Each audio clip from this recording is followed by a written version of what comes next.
Gaza से Iraq तक double युद्ध शुरू।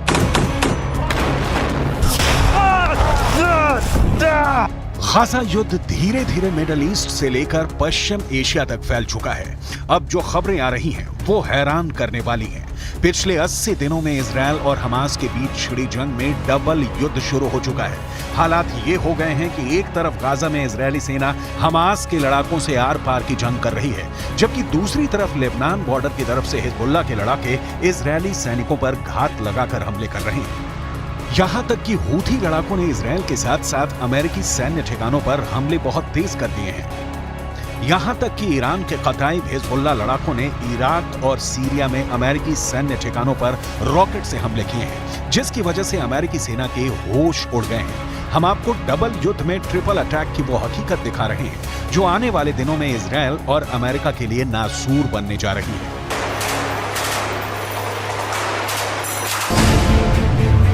हमास, हिजबुल्लाह और हूथी इजरायल अमेरिका पर भारी।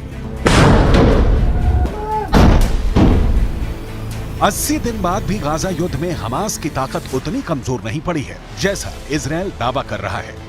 भले ही प्रधानमंत्री नेतन्याहू और उनकी सेना के टॉप कमांडर दावा करें कि इजरायल की आईडीएफ ने पूरे उत्तरी गाजा पर कब्जा कर लिया है, लेकिन हकीकत में अभी भी हजारों हमास लड़ाके इजरायली सेना पर घात लगाकर भीषण हमले कर रहे हैं।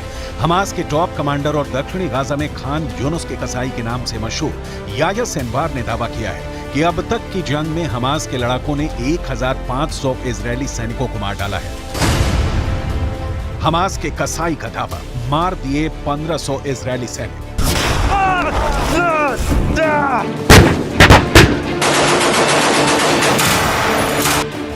गाजा में भले ही इजरायली सेना ने बढ़त बना रखी हो, लेकिन इजरायल के पीएम नेतन्याहू को भी मानना पड़ा है कि गाजा युद्ध में इजरायली सैनिक काफी संख्या में मारे गए हैं, जो हालात को और बदतर बना रहा है।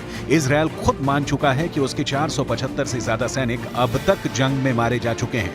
यह आंकड़ा वाकई इजरायल के लिए बहुत बड़े खतरे की घंटी है, लेकिन इस खतरे से बड़ा खतरा अब मिडिल ईस्ट से लेकर पश्चिम एशिया तक फैल चुका है, क्योंकि हूथी और ईरान समर्थित कताइब हिजबुल्लाह लड़ाकों ने इजरायल और अमेरिका के सैन्य अड्डों पर एक साथ हमले शुरू कर दिए हैं। पहले आप ये जान लीजिए कि हूथी और ईरान समर्थित लड़ाकों ने अमेरिका पर कहां हमला किया है। अमेरिका ने यह तो नहीं बताया है कि ईरान समर्थित लड़ाकों ने अमेरिकी सेना पर कब हमला किया था, लेकिन यह जरूर बताया है कि उत्तरी इराक में मौजूद अमेरिका के एरबिल एयर बेस पर ड्रोन से हमला किया गया था। अमेरिका के रक्षा सचिव लॉयड ऑस्टिन के मुताबिक इराक में अमेरिकी सैनिकों पर यह हमला ईरान समर्थित कताइब हिजबुल्लाह के लड़ाकों ने किया था। इराक में ईरान समर्थित कताइब हिजबुल्लाह के लड़ाकों के इस हमले में वैसे तो कई अमेरिकी सैनिक घायल हुए, लेकिन 3 सैनिक बेहद गंभीर रूप से घायल हैं।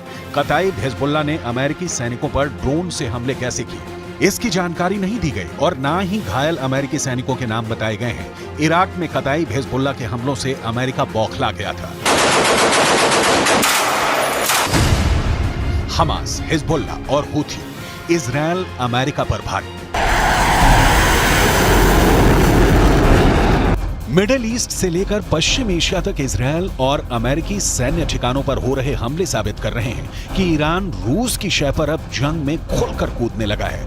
हूथी चुन चुन कर समंदर में इजरायल और अमेरिकी जहाजों और टैंकरों पर हमले कर रहा है। यही वजह है कि अब अमेरिका ने ईरान के कताइब हिजबुल्लाह के लड़ाकों पर ऐसा भीषण हमला किया है, जिसकी वजह से पश्चिम एशिया में जंग तेज होने के दावे किए जाने लगे हैं। हम आपको बताते हैं कि अमेरिका ने ईरान के कताइब हिजबुल्लाह लड़ाकों पर जोरदार एयर स्ट्राइक की है। जरा देखिए कैसे।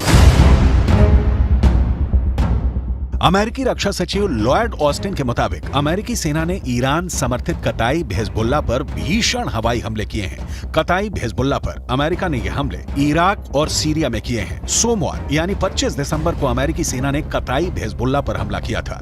लड़ाकू विमानों और मिसाइलों से ईरान समर्थित कताइब हिजबुल्लाह लड़ाकों के 3 ठिकानों को अमेरिकी हमले में तबाह करने का दावा किया गया है। खबर के मुताबिक अमेरिकी सैनिकों के घायल होने के बाद राष्ट्रपति जो बाइडेन ने ईरान समर्थित मिलिशिया समूहों के खिलाफ जवाबी कार्रवाई करने का आदेश दिया था, जिसके बाद ये हमले किए गए। अमेरिकी सैन्य बलों ने इराक में कताइब हिजबुल्लाह और कई समूहों की ओर से इस्तेमाल की जाने वाले 3 ठिकानों पर हमले किए। ये सटीक हमले इराक और सीरिया में अमेरिकी अधिकारियों के खिलाफ ईरान प्रायोजित मिलिशिया हमलों का जवाब है। कताइब हिजबुल्लाह सरीखे समूह ने एरबिल एयर बेस पर हमला किया था। इजरायल और अमेरिका इस वक्त मिडिल ईस्ट और पश्चिम एशिया में डबल युद्ध से जूझ रहे हैं। पीएम नेतन्याहू को लग रहा था कि हमास युद्ध विराम इजरायल की शर्तों पर जरूर करेगा, लेकिन अब खबर आ रही है कि हमास के टॉप कमांडर्स ने साफ दावा कर दिया है कि हमास सीज फायर नहीं करेगा और ना ही कोई समझौता, वो आखिरी दम तक जंग करेगा। गाजा पट्टी में इस वक्त उत्तरी गाजा से ज्यादा भीषण जंग दक्षिणी गाजा में चल रही है। हालात ये हो गए हैं कि इजरायल और हमास की जंग थमने की एक और उम्मीद को बड़ा झटका लगा है। 24 दिसंबर को इजरायली मीडिया रिपोर्ट्स में दावा किया गया कि हमास और इस्लामिक जिहाद आतंकी संगठनों ने इजिप्ट या कहें कि मिस्र के उस प्रस्ताव को ठुकरा दिया है जिसमें कहा गया था कि अगर ये दोनों संगठन गाजा की हुकूमत किसी तीसरी ताकत को सौंप देते हैं तो इजरायल परमानेंट सीज फायर कर देगा। लेकिन हमास के टॉप कमांडर्स ने इस प्रस्ताव को पूरी तरह से खारिज कर दिया है। हम आपको हमास नेता याया सिनवार का वो दावा दिखाने जा रहे हैं जिसमें इजरायली सेना को भारी नुकसान का दावा किया गया है।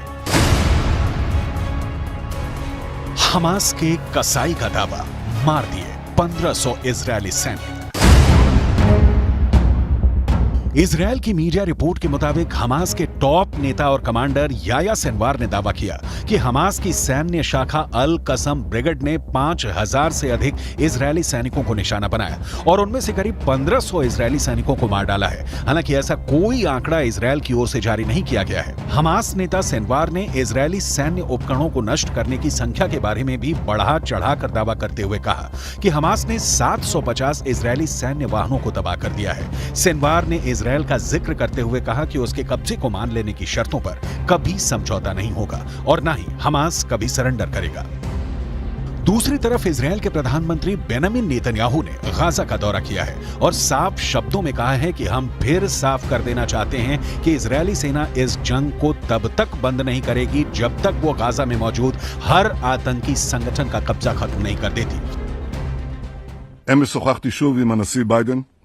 אני מעריך את עמדתה האיתנה של ארצות הברית במועצת הביטחון, עמדה שתומכת במאמץ המלחמתי שלנו. אמרתי אתמול לנשיא ביידן שאנחנו נילחם עד לניצחון המוחלט. ייקח כמה זמן שזה ייקח. हालांकि इजरायल के भीषण हमलों से गाजा लगभग तबाह हो चुका है। जरा देखिए फिलिस्तीनी किस हालत में पहुंच चुके हैं। इजरायल के ऑपरेशन स्वॉर्ड ऑफ आयरन के तहत इजरायल ने सबसे ज्यादा भीषण हमले उत्तरी गाजा में किए हैं। साल 2023 में गाजा पट्टी में हुए इजरायली हमलों में अब तक 1 लाख से ज्यादा इमारतें गाजा में तबाह हो चुकी हैं। उत्तरी गाजा की लगभग 11 लाख की आबादी में से 85% फिलिस्तीनी हमास समर्थक भाग चुके हैं। ज्यादातर फिलिस्तीनी उत्तरी गाजा से दक्षिणी गाजा की तरफ भागे हैं। इजरायल की आईडीएफ का दावा है कि उसने 7 अक्टूबर से अब तक 22,000 से अधिक टारगेट्स पर हमला किया है और उन्हें तबाह कर दिया है। 80 दिनों से ज्यादा की जंग में इजरायल ने हमास के हर उस ठिकाने को तबाह किया है जहां से हमास या तो हमला कर रहा था या फिर उसके लड़ाके छिपे हुए थे। अमेरिकी मीडिया की रिपोर्ट के मुताबिक इजरायल ने दक्षिणी गाजा में भयानक बमबारी शुरू कर दी है।